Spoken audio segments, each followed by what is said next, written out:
Hello, I'm Jimmy Bear. Are you ready to go on a magical adventure with all of the Soft Cuddly Friends? Let's go!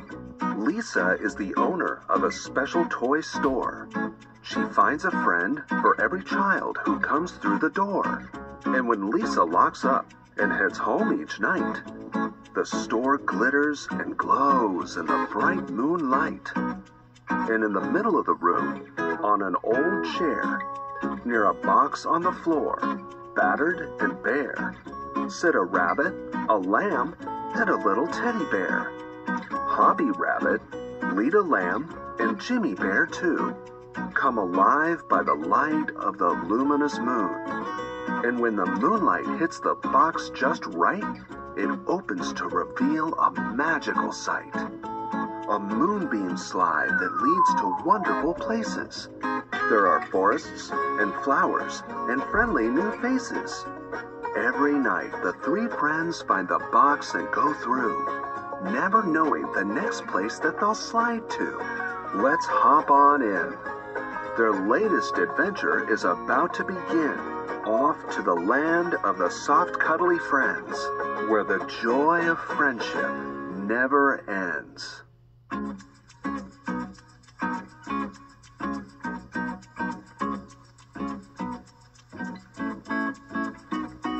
Hoppie, Lita, Jimmy, they are the best of friends. They love to play together. Rabbit, lamb, and bear, they slide into adventure when no one is around. Magic times at Lisa's shop, so much fun to be found. Soft cuddly friends, the best of friends, the land of these soft cuddly friends, where adventure never ends. Sliding down, great friends around them, so much stuff to learn about them. Hold tight, slide away. There's always new adventures, they never could be bored.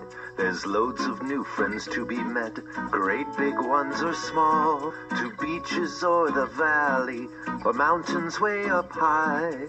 Who knows where they'll go today, there's something new each time.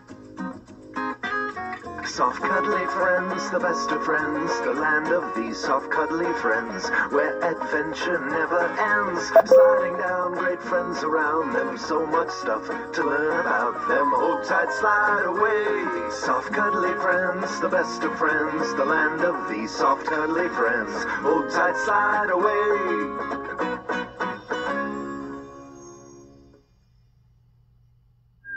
Let's roar. Moonlight streams into the toy store, hitting the box in the center of the room. Excited, Jimmy Bear, Lita Lamb, and Hoppie Rabbit watch as the box opens and the moonbeam slide bursts out, leading to the land of the soft cuddly friends. All right, here I go. Wahoo! Jimmy hops onto the slide and down, grinning from ear to ear. Hoppie and Lita join him, laughing. As they get close to the bottom, they are hit with a blast of heat. Jimmy groans as he looks at the landscape. Red rocks as far as the eye can see.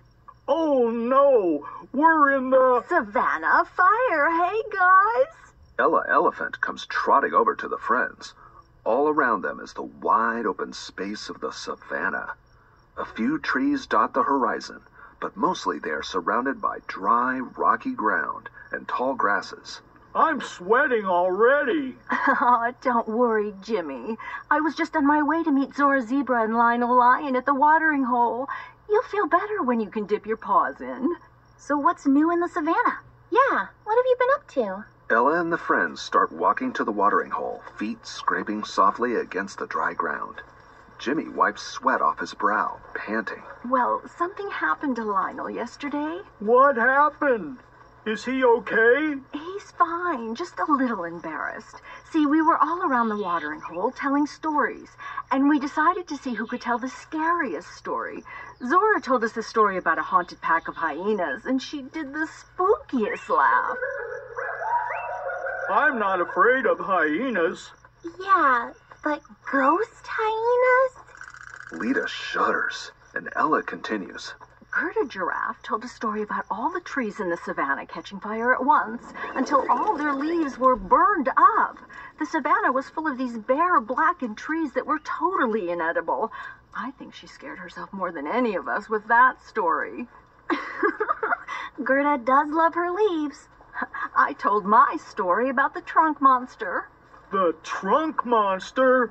You know, the monster that sneaks into your dreams and steals your trunk if you don't scrub behind your ears. Jimmy, Lita, and Hoppie just look at Ella, confused. My mom may have made the trunk monster up. So what does this all have to do with Lionel? Yeah, what happened to Lionel? Oh, right, Lionel. So he went next in the scary storytime circle. He told a story about a lion with the most powerful, earth-shaking roar. But he didn't roar. He tried to roar, but it came out as a squeak. But we've heard Lionel roar. Yeah, lots of times. He can roar. I don't know what happened. Lion got his tongue? Anyway, you know Lionel. He was so embarrassed. He hasn't roared since. Poor Lionel. That must be awful. The group sees the watering hole up ahead, and Ella turns quickly to the trio and her voice lowers. They all need to lean in close to hear her. Just don't tell him I told you, okay? I don't want him to feel any worse. Lionel's secret is safe with us. Yeah, my lips are sealed. Thank you, guys. The friends enter the clearing with the watering hole and see Lionel lounging in the sun near Zora. Zora is splashing in a puddle near the watering hole and then making designs in the dry ground with her wet hooves. Check it out. Hoof print art. Hey, guys. Guess who came to see us? Hoppie, Lita, Jimmy. Lionel brightens at the sight of his friends and opens his mouth wide as if to roar, but then he stops abruptly and looks sad. Oh, hey. Hey, Lionel. Hey, Zora. The friends hug and then circle up around the watering hole, basking in the hot sun of the savannah of fire. Except Jimmy, who dunks his head underwater and then comes up with a splash, shaking water droplets in every direction. Phew, that's better. So what do you guys want to do? I hear that Gerda has a new favorite tree. We could get a snack. Lionel, still looking bummed, makes a face. Yuck. Not everyone likes to eat leaves. Zora stands up and starts to pace around the watering hole. We could go for a trot. I found a new way to get to the far side of the savannah. It's not exactly a shortcut, but there's a rock that looks just like a rhinoceros playing volleyball. It's amazing. That sounds like fun. I can't do it. I'm not leaving this watering hole in this heat, not even for a rhino rock. The friends argue about what to do next. As they reject one idea after another, Jimmy notices Lionel just looking at the ground, silent. It's not like Lionel to stay quiet. The poor lion is lost without his roar. I know. I've been working on some animal impressions. Do you guys want to hear them? Impressions? Sure. Ooh, let's see what you got. Yeah, okay, whatever. All right, here goes. First, the black bear. Jimmy takes a deep breath and lets out a loud bear growl. His friends clap. Oh, very good. Yeah, you sound just like a bear. Now, a brown bear. Very intimidating. It almost sounds familiar. Oh, should I do something a little different? Introducing the teddy bear. Jimmy takes a breath, pausing for effect.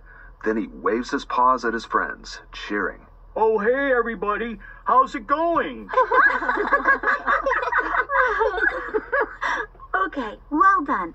Best one yet. Jimmy glances at Lionel, who is smiling faintly, but still looks off. He's quiet, looking at his paws. This gives Jimmy an idea. Okay, now, here's my impression of a lion. Lionel's head shoots up, and he stares at Jimmy, eyes wide. Lionel looks confused. That's not the sound a lion makes. That's a bear's growl again. Lita sees Lionel's confusion and raises her hoof. No, Jimmy. That's not what a lion sounds like. Lionel looks relieved. This is what a lion sounds like. Hoppie hides her giggle as she sees Lionel's eyes bugging out, his mouth dropped open. Ella, starting to catch on, stands up in excitement.